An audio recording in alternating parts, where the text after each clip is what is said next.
যারা আইনজীবী হবেন, আইনজীবীতে হওয়ার জন্য এই লিখিত পরীক্ষার জন্য কিছু সমস্যা ভিত্তিক প্রশ্ন আসে। এই সমস্যা ভিত্তিক প্রশ্নগুলো আজকে আলোচনা করবো। সেটা হচ্ছে যে একটি বাড়ির শর্ত ঘোষণা ও দখল করার জন্য ঢাকার প্রথম সহকারী জজ আদালতে ক্ষয়ের বিরুদ্ধে 10/1/2003 তারিখে দেওয়ানি মোকদ্দমা করে।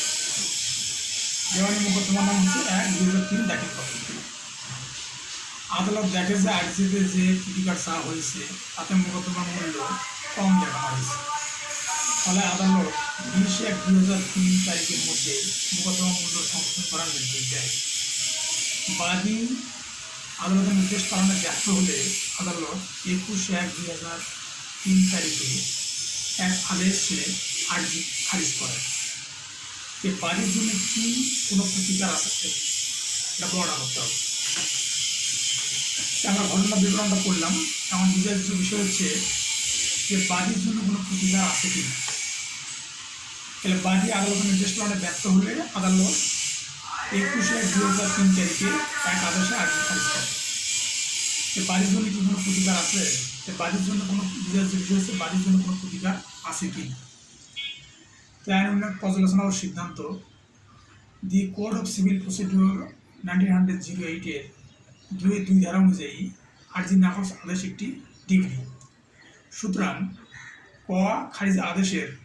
খারিজের আদেশের বিরুদ্ধে 96 ধারার অধীনে ইখতিয়ার সম্পন্ন আদালতে আপিল দায়ের করতে পারবেন। আর যদি আপিল করা না হয় তাহলে তিনি 114 ধারা অনুযায়ী রিভিউ আবেদন করতে পারবেন। তাই আর্জি প্রত্যাখ্যানের আদেশের বিরুদ্ধে অর্ডার আদেশ 7-13 বিধি অনুযায়ী একই বিষয়ে নতুন করে মামলা দায়ের করতে পারবেন। তাহলে এখানে দেখা যাচ্ছে যে বাদী 3টে পদ্ধতি অবলম্বন করতে পারবে। সেটা হচ্ছে যে সে 96 ধারার অধীনে ইখতিয়ার সম্পন্ন আদালতে আপিল দায়ের করতে পারবে এবং 114 ধারার অনুযায়ী সে রিভিউ করতে পারবে এবং 7-13 বিধি অনুযায়ী একই বিষয়ে সে নতুন করে মামলা দায়ের করতে পারবে। যে বিরোধী সম্পত্তিতে সত্য ঘোষণার 2 নম্বর প্রশ্ন। বিরোধী সম্পত্তিতে সত্য ঘোষণা প্রার্থনার দায়েরকৃত বিচারাধীন মামলায় বাদী খোদাবক্সের অনুকূলে আদালত অস্থায়ী নিষেধাজ্ঞা আদেশ জারি করে। বিবাদীগণকে মামলা নিষ্পত্তি না হওয়া পর্যন্ত সীমানা প্রাচীর না ভাঙার নির্দেশ দেন। কিছুদিন পর বিবাদীগণ অস্থায়ী নিষেধাজ্ঞা আদেশ অমান্য করে সীমানা প্রাচীর ভেঙে ফেলে। বাদী বিবাদীগণের এই অপকর্মের বিরুদ্ধে প্রতিকার বিবাদীগণের এই অপকর্মের বিরুদ্ধে প্রতিকার প্রার্থী। কোন আইনের বিধান অনুযায়ী আপনি বাদীর প্রতিকারের ব্যবস্থা করবেন। তাহলে আমরা দেখলাম যে বিরোধী সম্পত্তিতে সত্য ঘোষণা প্রার্থনায় দায়েরকৃত বিচারাধীন মামলার বাদী খোদাবক্সের অনুকূলে আদালত অস্থায়ী নিষেধাজ্ঞা আদেশ জারি করে। বিবাদীগণকে মামলা নিষ্পত্তি না হওয়া পর্যন্ত সীমানা প্রাচীর না ভাঙার নির্দেশ দেন। কিছুদিন পর বিবাদীগণ অস্থায়ী নিষেধাজ্ঞা আদেশ অমান্য করে সীমানা প্রাচীর ভেঙে ফেলে। তাহলে বাদী এখন বিচার্য বিষয় হচ্ছে যে কোন আইনের বিধান অনুযায়ী বাদীর প্রতিকারের ব্যবস্থা করবেন। অর্থাৎ আপনি যদি আইনজীবী হন তো কোন আইনের বিধান অনুযায়ী আপনি প্রতিকারের ব্যবস্থা করবেন। তে আইন অনুযায়ী পর্যালোচনা ও সিদ্ধান্তে বলা হয়েছে যে দেওয়ানি কার্যবিধি 1908-এর 39 আদেশের 2 বিধি অনুযায়ী আমি বাদীর প্রতিকারের ব্যবস্থা করব। অর্থাৎ 39 আদেশে আছে অস্থায়ী নিষেধাজ্ঞা। 39 আদেশে অস্থায়ী নিষেধাজ্ঞা 2 আদেশের অনুযায়ী ব্যবস্থা করব। সে দেওয়ানি কার্যবিধি 39 আদেশের 2 বিধি অস্থায়ী নিষেধাজ্ঞা অমান্যের প্রতিকারের বিষয়ে বলা আছে। যদি কেউ অস্থায়ী নিষেধাজ্ঞা অমান্য করে তাহলে 2 বিধি অনুযায়ী কি প্রতিকার হবে সে বিষয়ে বলা আছে। তো এই বিধি অনুযায়ী অস্থায়ী নিষেধাজ্ঞা আদেশ অমান্য করে একজন বিবাদী নালিশি ভূমি হতে বাদীকে বেদখল করে বাদী ভাইলেশন স্যুট করতে পারেন। মানে অমান্য করে একজন বিবাদী নালিশি ভূমি হতে বাদীকে বেদখল করে বাদী ভাইলেশন স্যুট করতে পারেন। এই ধরনের ভাইলেশন স্যুটে নিষেধাজ্ঞা মঞ্জুরকারী আদালত অনুরূপ অমান্য করা বা লঙ্ঘন করার জন্য দোষী ব্যক্তির সম্পত্তি ক্রয় করার নির্দেশ দিতে পারে এবং অনুরূপ ব্যক্তিকে অনধিক 6 মাস মেয়াদের জন্য দেওয়ানি জেলে আটক রাখতে নির্দেশ দিতে পারে। তাহলে 39(2) বিধি অনুযায়ী যে যদি আমি কোনো প্রতিকার চাই, তো 39(2) বিধিতে বলা আছে সে যে নির্দেশ অমান্য করছে তার অনধিক 6 মাস মেয়াদের জন্য দেওয়ানি জেলে আটক রাখতে পারে, অথবা তার যে সম্পত্তি আছে সেটা ক্রয় করার নির্দেশ দিতে পারে আদালত। আদালত যদি মনে করেন তাহলে এই ধরনের কোনো প্রকৃত সম্পত্তি বিক্রয় করা যাবে, এবং এই ক্রয় করা সম্পত্তি যদি আদালত মনে করে যেটা বিক্রি করা দরকার তাহলে সে বিক্রয় করতে পারবে। বিক্রয় অর্থ থেকে আদালত যেরূপ উপযুক্ত মনে করে এইরূপ ক্ষতিপূরণের আদেশ প্রদান করতে পারে, এবং অবশিষ্ট অর্থ তাকে অধিকারী অর্থাৎ বাদীপক্ষকে প্রদান করতে পারে। তারপরে 3 নম্বর প্রশ্ন হচ্ছে জামাল কর্তৃক দায়েরকৃত মামলায় আদালত বিবাদী রহিমের বিরুদ্ধে বিরোধীয় সীমানা প্রাচীর না ভাঙার জন্য অস্থায়ী নিষেধাজ্ঞার আদেশ জারি করেন। এই নিষেধাজ্ঞা আদেশ অগ্রাহ্য করে বিবাদী রহিম বিরোধীয় সীমানা প্রাচীর ভেঙে ফেলেন। তো জামাল রহিমের বিরুদ্ধে কী প্রতিকার পেতে পারে এবং কোন আইনে? তাহলে আমরা দেখলাম যে বিচার্য বিষয় হচ্ছে যে জামাল রহিমের বিরুদ্ধে কী প্রতিকার পেতে পারে এবং কোন আইনে। তো জামাল রহিমের বিরুদ্ধে দেওয়ানি কার্যবিধি 1938-39 বিধি অনুযায়ী প্রতিকার পেতে পারে। দেওয়ানি কার্যবিধি 1938-39 বিধিতে অস্থায়ী নিষেধাজ্ঞা অমান্যের জন্য যে প্রতিকার সে বিষয়ে বলা আছে। এই বিধি অনুযায়ী অস্থায়ী নিষেধাজ্ঞা আদেশ অমান্য করে একজন বিবাদী নালিশি ভূমি হতে বাদীকে বেদখল করে বাদী ভায়োলেশন স্যুট করতে পারে, অর্থাৎ অস্থায়ী নিষেধাজ্ঞা অমান্য করার জন্য একটা মামলা দায়ের করবে। এই অস্থায়ী মামলা দায়েরের রায়ের মধ্যে আদালত যে সীমানার প্রাচীরটা ভেঙে ফেলেছে তার 39(2) বিধি অনুযায়ী তাকে 6 মাসের দেওয়ানি কয়েদে আটক রাখার নির্দেশ অথবা তার সম্পত্তি ক্রয় করতে পারে। সেই সঙ্গে যদি আদালত মনে করে প্রকৃত সম্পত্তি বিক্রয় করে যার সীমানার প্রাচীর ভেঙেছে তাকে ক্ষতিপূরণ দিবে, সেটাও আদালত করতে পারে। তাহলে আমরা দেখলাম যে 39(2) বিধি অস্থায়ী নিষেধাজ্ঞার আদেশ অমান্য করে, তাহলে 39(2) বিধি অনুযায়ী সেটা তার প্রতিকার আদালত সেটা 39(2) বিধি অনুযায়ী প্রতিকার দিতে পারে। সেটা হচ্ছে যে 6 মাস অনধিক দেওয়ানি কারাগারে আটক অথবা তার সম্পত্তি ক্রয় করতে পারে। বাদী হিসেবে 4 নম্বর প্রশ্ন, বাদী হিসেবে এক্স ঢাকার প্রথম নিম্ন আদালত আদালতে ওয়াই এর বিরুদ্ধে মোকদ্দমার ভূমিতে সত্য ঘোষণাপূর্বক হাজ দখলের প্রার্থনায় এই মর্মে একটি মোকদ্দমা করেন যে কিছুদিন পূর্বে বিবাদী ওয়াই এবং তার লোকজন বলপূর্বক তাকে তার সক্রিয় দখলীয় ভূমি থেকে বেদখল করেছেন। মোকদ্দমার চূড়ান্ত শুনানির জন্য ধার্য দিনে ওয়াই হঠাৎ অসুস্থ হয়ে পড়ে এবং মোকদ্দমার কোনো পদক্ষেপ গ্রহণ করতে পারেনি। ফলে মোকদ্দমাটি এক্সের অনুকূলে একতরফা সূত্রে বিক্রি হয়।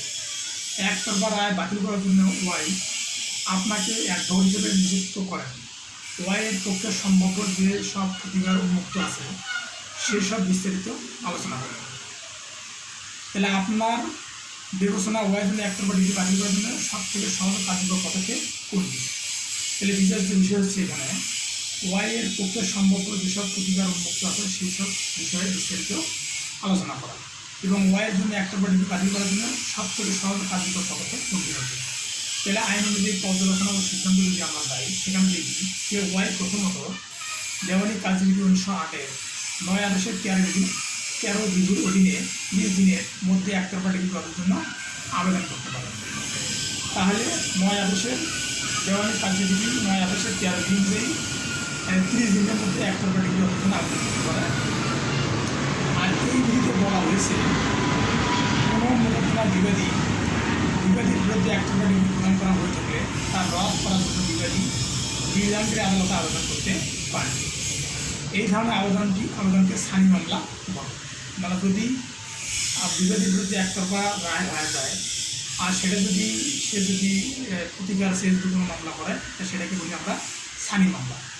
যদি এই ক্ষেত্রে বিবাদী সন্তোষজনক প্রমাণ করতে পারা যায় যখন মোকদ্দমাটি শুনানির জন্য ডাক করেছে তখন সে কোনো উপযুক্ত কারণে হাজির হতে বাধাপ্রাপ্ত হয়েছে, তবে আদালত বিবৃতি রদ করে আদেশ দিবেন এবং মোকদ্দমার কার্যকরী পরিচালনার নিমিত্ত একটি তারিখ নির্দিষ্ট করবেন। এখানে যেহেতু মামলা শুনানির তারিখে অসুস্থতার কারণে বিবাদী অনুপস্থিত ছিল, এটি একটি উপযুক্ত কারণ। এই কারণে বিবাদী একতরফা ডিগ্রি রদের জন্য আবেদন করতে পারবেন। আবার দেওয়ানি কার্যবিধি 1908-এর 96 ধারা অনুযায়ী একতরফা ডিগ্রি বিরুদ্ধে স্বাভাবিক আপিল আদালতে আপিল করতে পারবে। তাহলে আমরা দেখলাম যে এখানে 30 দিনের মধ্যে একতরফা ডিগ্রি 9 আদেশের 13 বিধি অনুযায়ী 30 দিনের মধ্যে একতরফা ডিগ্রি অভিযোজন আবেদন করতে পারে। আবার দেওয়ানি কাজবিধি 96 ধারা অনুযায়ী সে কী করতে পারে, একতরফা ডিগ্রির জন্য সে স্বাভাবিক আপিল আদালতে আপিল দায়ের করতে পারে। সব থেকে সহজ কার্যকর পদক্ষেপ হচ্ছে, আমি মনে করি সব থেকে সহজ কার্যকর পদক্ষেপ হলো দেওয়ানি কার্যবিধি 1908-এর 9 আদেশের 13A বিধির অধীনে একতরফা ডিগ্রি সরাসরি তবের জন্য আবেদন করা। এই বিধিতে বলা হয়েছে আদালত বিলম্ব এড়ানো ও বিচার নিষ্পত্তি ত্বরান্বিত করার উদ্দেশ্যে 13A বিধির অধীনে বাদীকে আদালত পর্যাপ্ত কারণ বিষয়ে সন্তুষ্ট করার জন্য প্রয়োজনীয় সাক্ষ্য উপস্থাপন করার সুযোগ না দিয়ে একতরফা ডিগ্রি সরাসরি খারিজ করে দিতে পারে। তবে উক্ত একতরফা ডিগ্রি খারিজের জন্য বিবাদীকে 3000 টাকা খরচ যা যথার্থ ও নির্ধারিত বলে মনে করবে এবং সেটা প্রধান নির্দেশ দিতে পারে। ওয়াইয়ের হঠাৎ অসুস্থ হয়ে পরে একটা যৌক্তিক কারণ হতে পারে।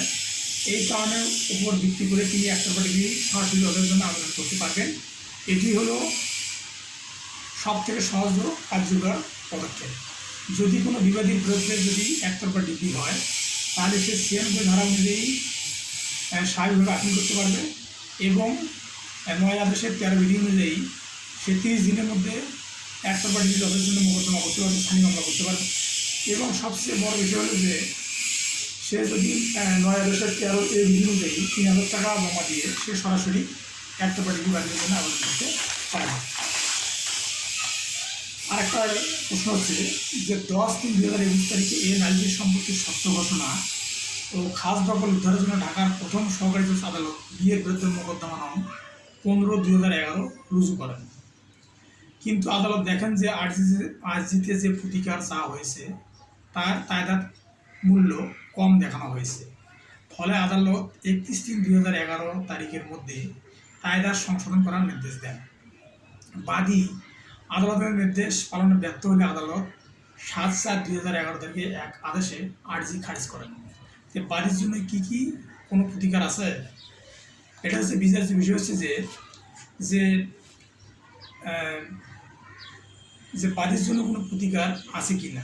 তাই আইন অনুযায়ী পর্যালোচনার সিদ্ধান্ত যদি আমরা আসি সেখানে দেখি যে এক্সের দায়েরকৃত মামলাটি সমবায় সমিতি সংক্রান্ত হয় তা ঢাকা সিনিয়র সহকারী জজ আদালতের বিচারিক ইখতিয়ার বহির্ভূত।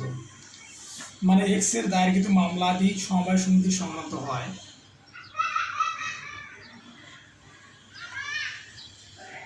এখানে 4 নম্বর প্রশ্ন, এক্স বাদী হয়ে আপনার মক্কেল, অর্থাৎ বাদী আদালতের নির্দেশ পালনে ব্যর্থ হলে আদালত আর্জি খারিজ করে দেয়। তাহলে আর্জি খারিজ করে দিলে কী হবে, আর্জি খারিজ একটা ডিগ্রি, 2 অনুযায়ী একটা ডিগ্রি এবং বাদী ডিগ্রির জন্য রিভিউ করতে পারে 114 ধারা অনুযায়ী এবং সেটা আবার সে আপিল করতে পারবে, আবার নতুন করে সে মামলা করতে পারবে। এবং 5 নম্বর প্রশ্ন হচ্ছে, এক্স বাদী হয়ে আপনার মক্কেল ওয়াই সহ আরও 5 জন বিবাদীর বিরুদ্ধে নালিশি জমিতে চিরস্থায়ী নিষেধাজ্ঞার প্রতিকার এবং ওয়াই কর্তৃক পরিচালিত আর্জি তফসিলভুক্ত সমবায় সমিতির সদস্য পদে অন্তর্ভুক্তির প্রতিষ্ঠার দাবি করে ঢাকায় সিনিয়র সহকারী আদালতে একটি মোকদ্দমা দায়ের করে নালিশি জমির দখল বিষয়ে একতরফা স্ট্যাটাস হয়ে আদেশ লাভ করে। আপনি জানেন যে সমবায় সমিতির সংক্রান্ত মোকদ্দমা আদালতের বিচারিক ইখতিয়ার বহির্ভূত। এমতো অবস্থা এবং মক্কেলের পক্ষে সংশ্লিষ্ট সিনিয়র সহকারী জজ আদালত তাৎক্ষণিক কী পদক্ষেপ গ্রহণ করবে? দেওয়ানি কাজবিধি 1908-এর বিধানে উল্লেখে উত্তর দিন।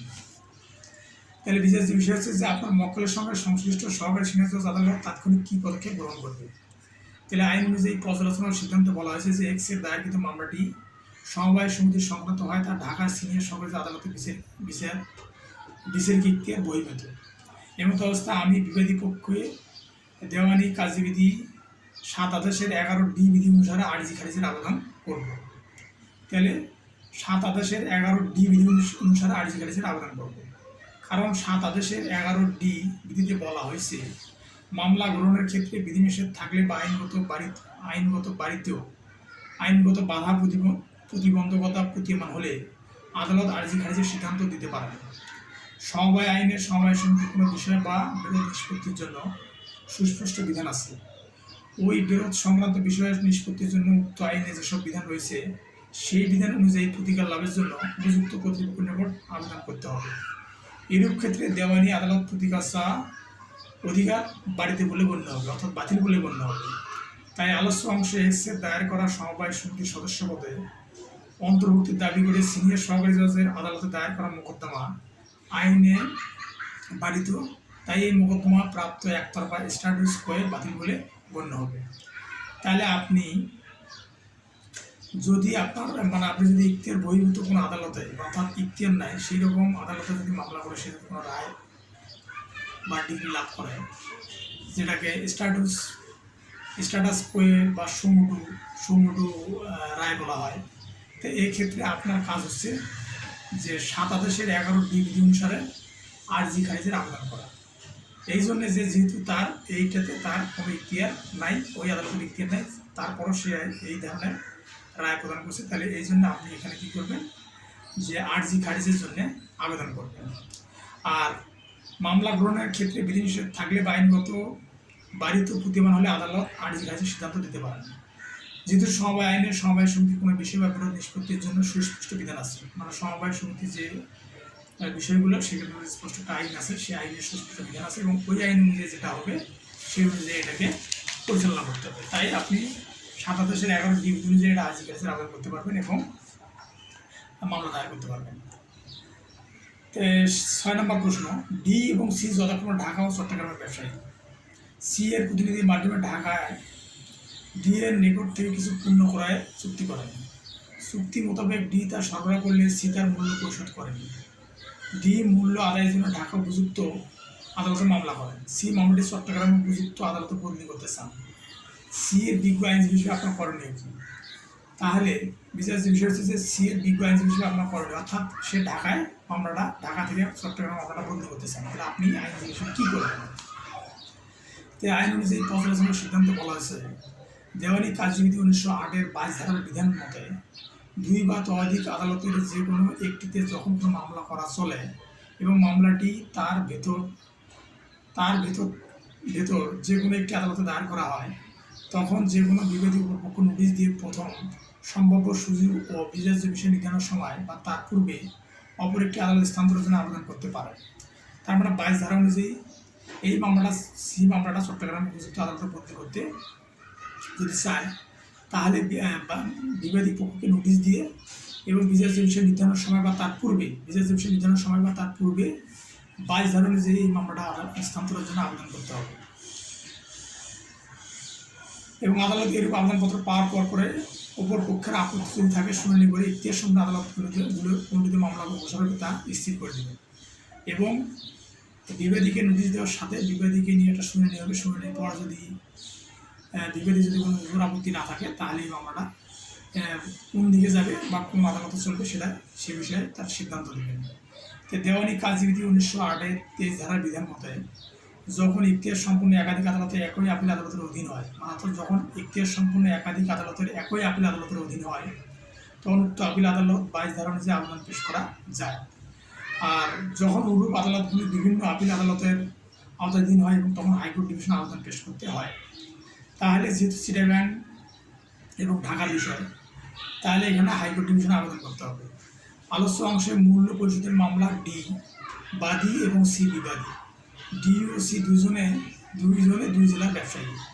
ডি ঢাকা থেকে পণ্য চট্টগ্রামে সরবরাহ করলেও চট্টগ্রাম ব্যবসায়ী সি চুক্তি অনুযায়ী মূল্য পরিশোধ করেননি। এই ক্ষেত্রে ডি ঢাকায় বা চট্টগ্রামের যে কোনো আদালতে মামলা দায়ের করতে পারত, সে ঢাকায় মামলা দায়ের করেছে। তাই মামলা সি এর আইনজীবী হিসেবে আমি 22 ধারা ক্ষমতা বলে বিবাদী পক্ষে মামলা চট্টগ্রামে স্থানান্তরে আবেদন করতে পারবে। যেহেতু ঢাকা ও চট্টগ্রাম দুটি ভিন্ন জেলা এবং ভিন্ন আপিল আদালতে ইখতিয়ারাধীন, তাই বিবাদী সি এর আইনজীবী হিসেবে আমি দেওয়ানি কার্যবিধি 23 ধারা অনুযায়ী উক্ত মামলা স্থানান্তরের জন্য হাইকোর্ট বিভাগে আবেদন করতে পারবে। যেহেতু দুই ডিস্ট্রিক্ট, সেই জন্য হাইকোর্ট বিভাগে 23 ধারা অনুযায়ী কী করতে হবে? আবেদন করতে হবে মামলা স্থানান্তরের জন্য। আর 7 নম্বর প্রশ্ন হচ্ছে যে বিজ্ঞ সিনিয়র সহকারী জজ ঢাকা একটি দেওয়ানি মোকদ্দমা দেওয়ানি কার্যবিধি 1908-এর 89 ধারার বিধান অনুসরণে মধ্যস্থর উদ্যোগ গ্রহণ করে। তা বিরোধের মধ্যস্থতাকারী হিসেবে দুই পক্ষে নিযুক্ত আইনজীবীকে নিয়োগ প্রদান করেন ও শুরুতে তাদের ফি ধার্য করেন। আইনজীবী দ্বয় মীমাংসায় ব্যর্থ হলে বিজ্ঞ বিচারক নিজে মধ্যস্থতার চেষ্টা করেন এবং এই চেষ্টা ব্যর্থ হয়। অতঃপর বিজ্ঞ বিচারিক স্বাভাবিক শুনানির জন্য মোকদ্দমার তারিখ ধার্য করেন। দেওয়ানি কার্যবিধি 1908-89 এ ধারা অনুযায়ী এই মধ্যস্থতা প্রক্রিয়া আইনের ব্যত্যয় ঘটেছে কি? আমরা এখানে স্পষ্ট দেখতে পারি যে এখানে আইনের ব্যত্যয় ঘটেছে। তো যাই হোক, বিচার্য বিষয় হচ্ছে এটা যে দেওয়ানি কার্যবিধি 1908-89 এ অনুযায়ী 89 এ ধারা অনুযায়ী মধ্যস্থতা প্রক্রিয়া আইনের ব্যত্যয় ঘটেছে কি না। তাই আইন অনুযায়ী পর্যালোচনা ও সিদ্ধান্তে বলা আছে যে দেওয়ানি কার্যবিধি 1908 এতে 3 নম্বর বিধিতে বলা আছে অনুযায়ী কোনো বিরোধের মধ্যস্থতার ক্ষেত্রে আইনজীবী তাদের সংশ্লিষ্ট মক্কেল বা মধ্যস্থকারীগণের পারস্পরিক সম্মতিতে মধ্যস্থতার ফি নির্ধারিত হবে। মানে মধ্যস্থকারীগণের পারস্পরিক সম্মতিতে মধ্যস্থতার ফি নির্ধারিত হবে। যদি তারা পারস্পরিক সম্মতিতে ফি নির্ধারণে ব্যর্থ হয় তখন আদালত ফি নির্ধারণ করে দিবে এবং উক্ত নির্ধারিত ফি পক্ষসমূহের উপর বাধ্য করা হবে। তার মানে উভয় পক্ষের আইনজীবী যে একটা ফি নির্ধারণ করবে সেটা উভয় পক্ষের সম্মতিতে হবে, সেটা আদালত করতে পারবে না। ঘটনায় দেখা যায় আদালত শুরুতেই মধ্যস্থ ফি নির্ধারণ করে দিয়েছে, যা ধারা 89 3 উপধারায় ব্যত্যয় ঘটিয়েছে। 93 ধারা অনুযায়ী আদালত শুরুতে নিজ থেকে মধ্যস্থান নিয়োগ দিতে পারেন না। মানে আদালতের নিজ থেকে মধ্যস্থান নিয়োগ দিতে পারবে না। 89 উপধারা অনুযায়ী প্রথমে পক্ষদ্বয় নিজেরা মধ্যস্থতাকারী নিয়োগ দিবে, তারা ব্যর্থ হলে তখন আদালত মধ্যস্থতাকারী নিয়োগ দিতে পারেন। মোকদ্দমার আইনজীবীগণ পক্ষদ্বয়ের সাথে পরামর্শক্রমে পারস্পরিক সম্মতির ভিত্তিতে এমন ব্যক্তিকে মধ্যস্থতাকারী হিসেবে নিযুক্ত করবেন যিনি পক্ষদ্বয়ের মোকদ্দমার সাথে জড়িত নয়। আলোচ্য অংশে আদালত নিজ উদ্যোগ গ্রহণ করে বিরোধীদের মধ্যস্থতাকারী হিসেবে দুই পক্ষে নিযুক্ত আইনজীবীকে নিয়োগ প্রদান করেন। ফলে এখানে আইনের ধারা 89 এ ব্যত্যয় ঘটেছে।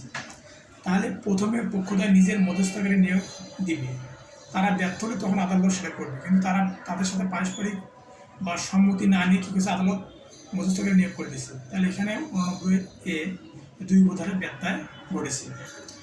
আর 89 এ 9 উপধারা অনুযায়ী আদালতের মাধ্যমে মধ্যস্থতা ব্যর্থ হলে উক্ত আদালত সেই মোকদ্দমার শুনানি করতে পারবে না এবং উক্ত মোকদ্দমা অন্য উপযুক্ত ইখতিয়ার সম্পন্ন আদালতে শুনানি করতে পারবে। কিন্তু আলোচ্য অংশে বিজ্ঞ বিচারক আদালত স্বাভাবিক শুনানির জন্য মোকদ্দমার তারিখ ধার্য করেন, যা আইনের ব্যত্যয় ঘটিয়েছে। তাহলে আমরা এখানে দেখি যে 3টে উপধারায় এটা আইনের ব্যত্যয় ঘটেছে। প্রথমে ঘটেছে 89 3 ধারা, 89 3 উপধারায় ব্যত্যয় ঘটেছে, কারণ এখানে সে মধ্যস্থতার ফি নির্ধারণ করতে পারে না। 1 2 উপধারা অনুযায়ী যে আদালত মধ্যস্থতাকারী নিয়োগ করতে পারে না। যদি পারে না, এই জন্য যদি পারস্পরিক তারা যদি নিয়োগ করতে ব্যর্থ হয়, অর্থাৎ বাদী বিবাদী যদি মধ্যস্থতাকারী নিয়োগ করতে ব্যর্থ হয় তখন সেটা আদালত করবে। কিন্তু এখানে বাদী বিবাদী পরামর্শ না করে এরা মধ্যস্থতা নিয়োগ করছে, এখানে একটা ব্যত্যয় হচ্ছে 89 2 উপধারা অনুযায়ী। আর একটা ঘটেছে যে 89 9 উপধারা অনুযায়ী যদি মধ্যস্থতার মাধ্যমে যদি এই মামলাটি যদি আপোষ বা মীমাংসা না হয় তাহলে তখন এই মামলাটা সে বিচার করতে পারবে না, তখন সেই ইখতিয়ার সম্পন্ন আদালতে এই মামলাটাকে প্রেরণ করতে হবে। কিন্তু সে এটা করেনি, সে নিজে এটা বিচারের শুনানির জন্য নির্ধারিত করেছে। তাই 89 9 উপধারার ব্যত্যয় ঘটেছে, 88 3 উপধারার ব্যত্যয় ঘটেছে। তো দেওয়ানি মামলা নং 83/2022 ঘোষণামূলক মোকদ্দমা দায়ের করেন এবং আইনজীবীদের দাবি করেন যে তিনি ইতিপূর্বে গৃহীত সহকারী শিক্ষক পদ নিয়োগ পরীক্ষা প্রথম হওয়া সত্ত্বেও কাউকে নিয়োগ না দিয়ে ওই পদে নতুন নিয়োগ বিজ্ঞপ্তি প্রচার অবৈধ। সংশ্লিষ্ট আইন ও কারণ উল্লেখে আইনজীবী প্রত্যক্ষ দরখাস্ত প্রস্তুত করেন। তাহলে এখানে দেওয়ানি মোকদ্দমা ঘোষণামূলক মোকদ্দমা অর্থাৎ সুনির্দিষ্ট প্রতিকার আইনের 1877 বেলি ধারা অনুযায়ী মানুষ চাকরির জন্য বা সরকারের কোনো অধীন কর্মকর্তার বিরুদ্ধে সে ঘোষণামূলক মোকদ্দমা করতে পারে না। তো সেখানে এখানে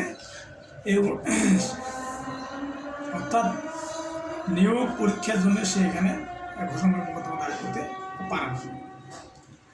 আরেকটা বিষয় যে একটি জমি বাবদ সত্য ঘোষণার দাবিতে সরকারি আদালতে মামলা করে। আদালত মামলাটি এই কারণে খারিজ করেছে, তার সত্যের যথাযথ দলিল দাখিল করতে পারেনি, পরে দলিলটি সংগ্রহ করে। এই ক্ষেত্রে কোনো আদালতে কী ধরনের মামলার মাধ্যমে প্রতিকার পেতে পারে, সংশ্লিষ্ট আইনের বিধান আলোচনা করব। তাহলে বিচার বিশেষে কোন আদালতে কী ধরনের মামলার মাধ্যমে প্রতিকার পেতে পারে। তাহলে আইন অনুযায়ী পর্যালোচনার সিদ্ধান্তে বলা হয় যে দেওয়ানি কার্যবিধি 1908-এর 114 ধারার বিধান মতে যেখানে আপিলের বিধান আছে কিন্তু আপিল করা হয়নি, বা যেখানে আপিলের বিধান নাই সেখানে, অথবা মামলা বিচারে উপস্থাপিত হয়নি এমন সাক্ষ্য বা গুরুত্বপূর্ণ ঘটনা রায়ের পর বা আদেশ প্রদানের উদ্ঘাটন হলে রিভিউর আবেদন করা যায়। তাহলে একটি জমি, অর্থাৎ একটি জমি বাবদ সত্য ঘোষণার দাবিতে কোয়া সহকারী আদালতে মামলা করে। আদালত মামলাটি এই কারণে খারিজ করে যে কোয়া তার সত্ত্বের যোগাযোগ দলিল দাবি করতে পারেনি, কিন্তু পরে পাইছে, পরে দলিলটি উদ্ধার করছে। তো সে কী করতে পারে, রিভিউ আবেদন করতে পারে। তো এখানে যেহেতু সত্ত্বের যোগাযোগ দলিল দাখিল করতে পারেনি বলে মামলাটি খারিজ হয়, কিন্তু তিনি তারপরে দলিলটি সংগ্রহ করে, তাই কোয়া সহকারী আদালতে রিভিউ আবেদন করতে পারবেন। তো কোয়া দেওয়ানি কার্যবিধি 1908-এর 96 ধারা অনুযায়ী জেলা জজ আদালতে 30 দিনের মধ্যে আপিল করতে পারবে। আবার যেহেতু মামলাটি কোয়া তার সত্ত্বের যোগাযোগ দলিল দাখিল করতে পারেনি বলে খারিজ হয়, তাই বোঝা যাচ্ছে মামলাটি বিচারের তথা শুনানির পর খারিজ করা হয়েছে। এই ধরনের খারিজ আদেশ ডিগ্রি হিসেবে গণ্য হবে, তাই ডিগ্রির বিরুদ্ধে আপিল করা যাবে। তাহলে 96 ধারা আপিল করা যাবে এবং 114 ধারা রিভিউ করা যাবে। একটি মামলা, 10 নম্বর প্রশ্ন, একটি মামলায় একের অধিক ব্যক্তি বাদী হিসেবে পক্ষভুক্ত হতে পারে কি? যদি তা হয় কোন ক্ষেত্রে? হয় একটি ভূমির দখলে আছে, খকে বাদ দিয়ে ক অন্য ব্যক্তিকে বিবাদী শ্রেণীভুক্ত করে উক্ত ভূমিতে সত্য ঘোষণার ডিগ্রি এবং খাস দখল প্রাপ্তির জন্য মামলা দায়ের করে। এই ক্ষেত্রে ক্ষয়ের প্রতিকার কি? মামলায় একাধিক বাদী বা বিবাদী হতে পারে কিনা? দেওয়ানি কার্যবিধি 1908-এর 1 আদেশে 1 ও 3 বিধি অনুযায়ী এক বা একাধিক ব্যক্তি কোনো মামলা বাদী বা বিবাদী হতে পারে। তাহলে 1 আদেশে 1 ও 3 বিধি অনুযায়ী এক বা একাধিক ব্যক্তি কোনো মামলা বাদী বা বিবাদী হতে পারে। তো ঘটনার বিবরণ, হয় একটি ভূমির দখলে আছে, মানে একটা জমির দখলে আছে, খকে বাদ দিয়ে ক অন্য ব্যক্তিকে বিবাদী শ্রেণীভুক্ত করে উক্ত ভূমিতে সত্য ঘোষণার ডিগ্রি এবং খাস দখল প্রাপ্তির জন্য মামলা দায়ের করে। আইন অনুযায়ী পর্যালোচনা হচ্ছে, আইন অনুযায়ী পর্যালোচনা ও সিদ্ধান্তে বলা হয় যে দেওয়ানি কার্যবিধি 1908-এর 1 নং আদেশের 10-2 বিধি অনুযায়ী আদালত কোনো পক্ষের আবেদনের ভিত্তিতে বা স্বেচ্ছায় প্রয়োজনীয় যে কোনো ব্যক্তিকে মামলায় পক্ষভুক্ত করার আদেশ দিতে পারে। এখানে যেহেতু ক্ষয়ের দখলের নালিশি জমিটি আছে, তাই তাকে পক্ষভুক্ত করা জরুরি। নতুবা মামলা বিচারে ন্যায় বিচার লঙ্ঘিত হতে পারে। তো উপরোক্ত মামলায় খ পক্ষভুক্ত হওয়ার জন্য আবেদন করতে পারবে। তাহলে 10-2 বিধি অনুযায়ী কী করতে পারবে, আদালত কোনো পক্ষের আবেদনের ভিত্তিতে বা স্বেচ্ছায় প্রয়োজনীয় যে কোনো ব্যক্তিকে মামলা পক্ষভুক্ত করার আদেশ দিতে পারবে। যেহেতু ক্ষয়ের দখলে নালিশি জমিটি আছে, তাই তাকে পক্ষভুক্ত করা অত্যন্ত জরুরি। নতুবা মামলার বিচারে ন্যায় বিচার লঙ্ঘিত হতে পারে। তো উপরোক্ত মামলায় ক্ষয়ের পক্ষভুক্ত হওয়ার জন্য আবেদন করতে পারবে। তাহলে আমরা দেখলাম যে 1 আদেশের 1 ও 3 বিধি অনুযায়ী এক বা একাধিক বিবাদী থাকবে, এবং যদি কোনো বিবাদী যদি বাদ হয় সেটা 1 আদেশের 10-2 বিধি অনুযায়ী তাকে পক্ষভুক্ত করা, আদালত পক্ষভুক্ত করতে পারবে বা সে পক্ষভুক্ত হওয়ার জন্য আবেদন করতে পারবে। 11 নম্বর প্রশ্ন, একটি মামলায় বিবাদী লিখিত জবাব দাখিল করে আর্জিতে অন্তর্ভুক্ত হয়নি এমন কোনো ব্যক্তির নাম উল্লেখ ছাড়া অভিযোগ করে যে মামলাটি পক্ষদোষের দুষ্ট। এই অবস্থায় বাদী করণীয় কি? মানে একটি মামলায় বিবাদী লিখিত জবাব দাখিল করে আর্জিতে অন্তর্ভুক্ত হয়নি এমন কোনো ব্যক্তির নাম উল্লেখ ছাড়াই অভিযোগ করে যে মামলাটি পক্ষদোষে দুষ্ট। তাহলে ঘটনার বিবরণ এখানে কি হবে, যে এই অবস্থা বাদীর করণীয় কি? তাই আইন অনুযায়ী পর্যালোচনার সিদ্ধান্তে বলা হয় দেওয়ানি কার্যবিধি 1908-এর 1 আদেশের 13 বিধি অনুযায়ী ভুল বাদীর নামে মামলা হলে তার বিরুদ্ধে আপত্তি উত্থাপন করা যায়। তাহলে 1 আদেশের 13 বিধি অনুযায়ী ভুল বাদীর নামে মামলা হলে তার বিরুদ্ধে আপত্তি উত্থাপন করা যায়।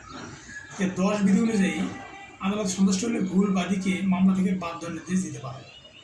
তাহলে দেওয়ানি কার্যবিধি 1908-এর 1 আদেশের 13 বিধি অনুযায়ী ভুল বাদীর নামে মামলা হলে তার বিরুদ্ধে আপত্তি উত্থাপন করা যায়। আর 1 আদেশের 10 বিধি অনুযায়ী আদালত সন্তুষ্ট হলে ভুল বাদীকে মামলা থেকে বাদ দেওয়ার নির্দেশ দিতে পারে। 8 আদেশের 3 বিধি অনুযায়ী বিবাদী লিখিত বিবৃতিতে কোনো কিছু অস্বীকার করলে সুনিষ্ঠভাবে অস্বীকার করতে হবে। ঘটনায় দেখা যায় একটি মামলায় বিবাদী লিখিত জবাব দাখিল করে আয়োজিত অন্তর্ভুক্ত হয়নি এমন কোনো ব্যক্তির নাম উল্লেখ ছাড়া অভিযোগ করা যে মামলাটি পক্ষদোষের দুষ্ট। এখানে বিবাদী ভুল বাদীদের নামে উল্লেখ করা দরকার ছিল, কিন্তু তিনি তা করেননি। বাদী এই ধরনের লিখিত জবাব বিরোধিতা করে আবেদন দেখাতে পারে যে বিবাদী দাবি সত্য নয় বা সুনির্দিষ্ট নয়, তাই মামলাটি পক্ষপাতদোষে দুষ্ট নয়। তাহলে যদি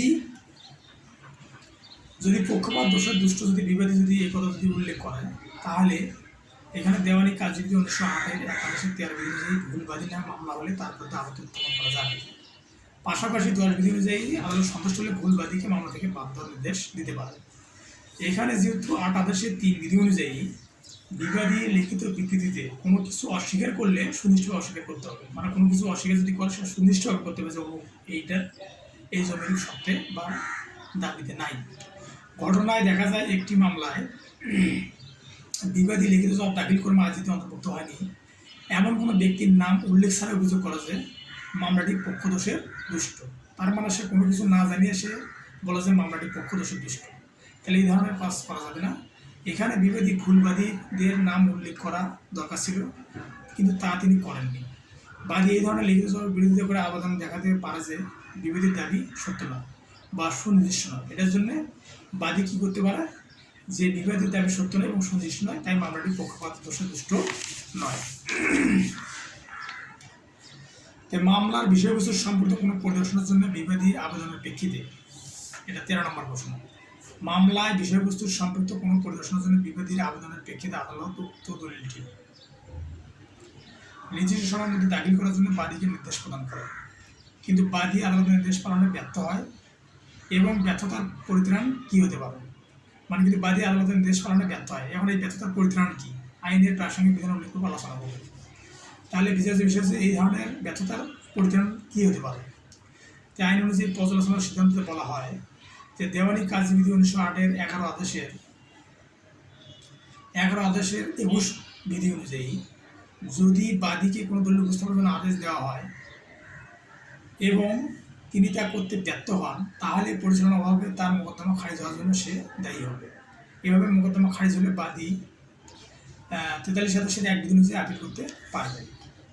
তাহলে এখন বিষয় হলো, যদি বাদী একটা বিষয় দাবি করছে কিন্তু সে বলছে যে এই দলিলটা সত্য বা মিথ্যা নয়, এবং যে দলিলটা সম্পর্কে সে ধারণা দিয়েছে কিন্তু সেই দলিলটা সে উপস্থাপন করতে পারেনি, তখন মামলাটি কী হবে, বাদীর কারণে মামলাটি খারিজ হয়ে যাবে। তাহলে এটা দেওয়ানি কার্যবিধির হচ্ছে 11 আদেশ অনুযায়ী 11 আদেশের 21 বিধি অনুযায়ী বাদী কোন দলিল উপস্থাপনের জন্য আদেশ দেওয়া হয় এবং তিনি তা করতে ব্যর্থ হন, তাহলে পরিচালনা হবে তার মোকদ্দমা খারিজ হওয়ার জন্য সে দায়ী হবে, অর্থাৎ